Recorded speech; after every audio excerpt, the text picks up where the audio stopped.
100 से अधिक देश सुंदर पिचाई। आप तमाम जो आईटी से जुड़े जो लोग हैं, टेक्नोलॉजी से जुड़े जो लोग हैं, जो दिग्गज हैं, उनको आप देख सकते हैं। और चूंकि भारत को चेयर है इस एआई एक्शन समिट में, इसलिए एक तरफ फ्रांस होस्ट कंट्री और दूसरी तरफ को चेयर के तौर पर भारत के प्रधानमंत्री नरेंद्र मोदी इस कार्यक्रम में शिरकत करने के लिए इस कार्यक्रम स्थल पर पहुंच चुके हैं। बहुत ही महत्वपूर्ण ये तस्वीरें, और 100 से अधिक देश जो हैं वो इसमें पार्टिसिपेट कर रहे हैं।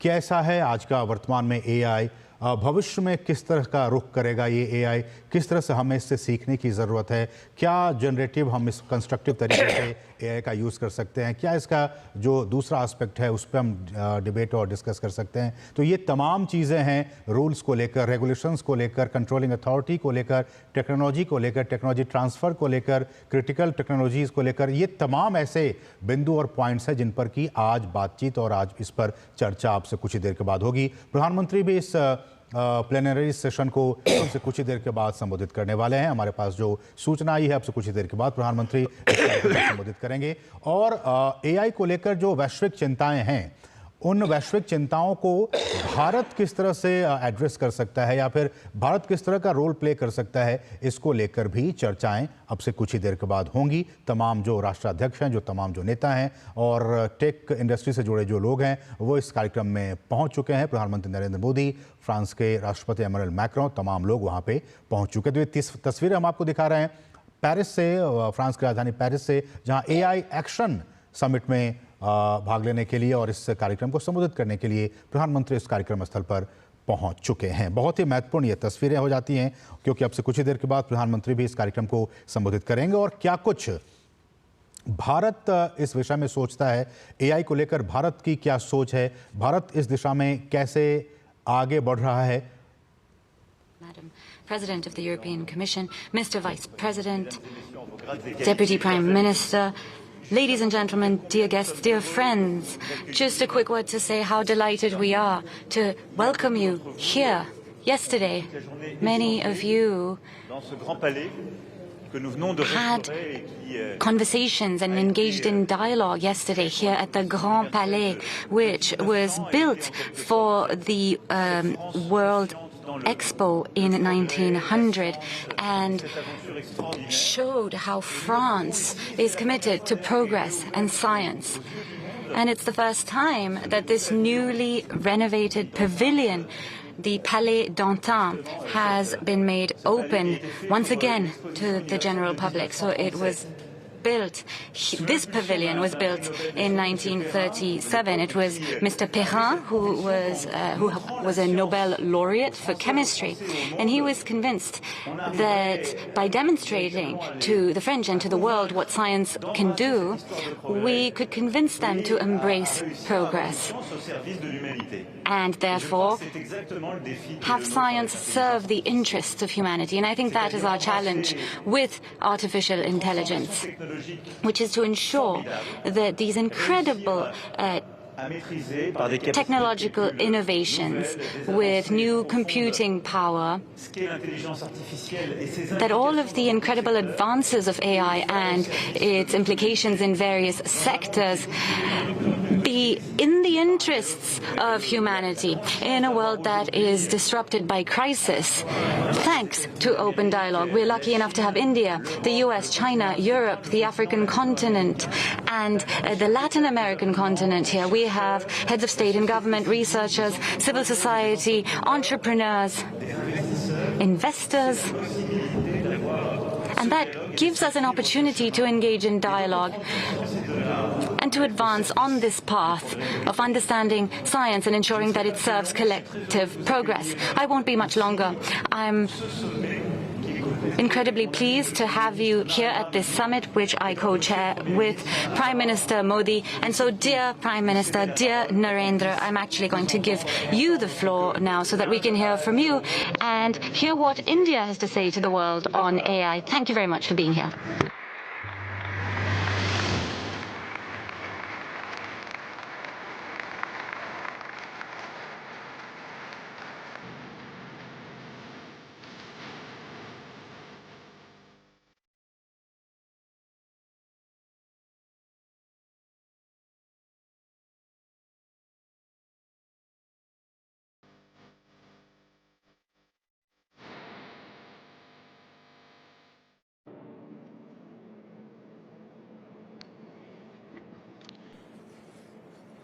Excellencies, friends,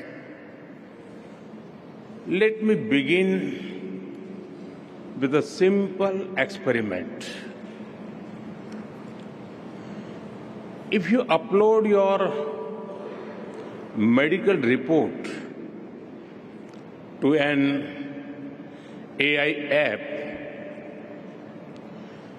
it can explain in simple language, free of any jargon, what it means for your health. But if you ask the same app to draw an image of someone writing with their left hand, the app will most likely draw someone writing with the right hand. Because that is what the training data is dominated by. It shows that while the positive potential of AI is absolutely amazing, there are many biases that we need to think carefully about. That is why I am grateful to my friend, President Macron, for hosting this summit and for inviting me to co-chair it. Friends, AI is already reshaping our polity, our economy, our security, and even our society. AI is writing the code for humanity. AI is writing the code for humanity in this century. But it is very different from other technology milestones in human history. AI is developing at an unprecedented scale and speed and being adapted and deployed even faster. There is also a deep interdependence across borders. Therefore, there is a need for collective global efforts to establish governance and standards that uphold our shared values, address risks, and build trust. But governance is not just about managing risks and rivalries. It is also about promoting innovation and deploying it for the global good. So, we must think deeply and discuss openly about innovation and governance. Governance is also about ensuring access to all, especially in the global south. It is where the capabilities are most lacking, be it compute, power, talent, data, or the financial resources. Friends, AI can help transform millions of lives by improving health, education, agriculture, and so much more. It can help create a world in which the journey to sustainable development goals becomes easier and faster. To do this, we must pull together resources and talent. We must develop open source systems that enhance trust and transparency. We must build quality data sets free from biases. We must democratize technology and create people-centric applications. We must address concerns related to cybersecurity, disinformation, and deepfakes. And we must also ensure that technology is rooted in local ecosystems for it to be effective and useful. Friend, loss of jobs is AI's most feared disruption. But history has shown that work does not disappear due to technology. Its nature changes and new types of jobs are created. We need to invest in skilling and reskilling our people for an AI-driven future. Friends, there is no doubt that the high energy intensity of AI needs to be looked into. This will require green power to fuel its future.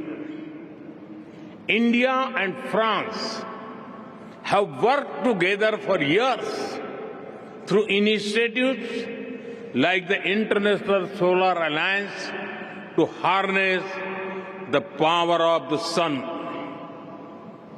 As we advance our partnership to AI, it is a natural progression from sustainability to innovation to shape a smarter and responsible future.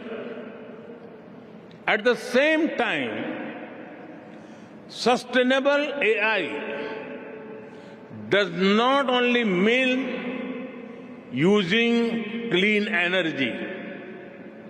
AI models must also be efficient and sustainable in size, data needs, and resources requirements. After all, the human brain manages to compose poetry and design spaceships using less power than most light bulbs. Friends, India has successfully built a digital public infrastructure for over 1.4 billion people at a very low cost. It is built around an open and accessible network. It has regulations and a wide range of applications to modernize our economy, reform governance, and transform the lives of our people. We have unlocked the power of data through our data empowerment and protection architecture. And we have made digital commerce, democratic and accessible to all. This vision is the foundation of India's national AI mission. That is why, during our G20 presidency, we built a consensus on harnessing AI responsibly for good and for all. Today, India leads in AI adoption and techno-legal solutions on data privacy. We are developing AI applications for public good. We have one of the world's largest AI talent pools. India is building its own large language model considering our diversity. We also have a unique public-private partnership model for pooling resources like compute power. It is made available to our startups and researchers at an affordable cost. And India is ready to share its experience and expertise to ensure that AI future is for good and for all. Friends, we are at the dawn of the AI age that will shape the course of humanity. Some people worry about machines becoming superior in intelligence to humans, but no one holds the key to our collective future and shared destiny other than us humans. That sense of responsibility must guide us. Thank you.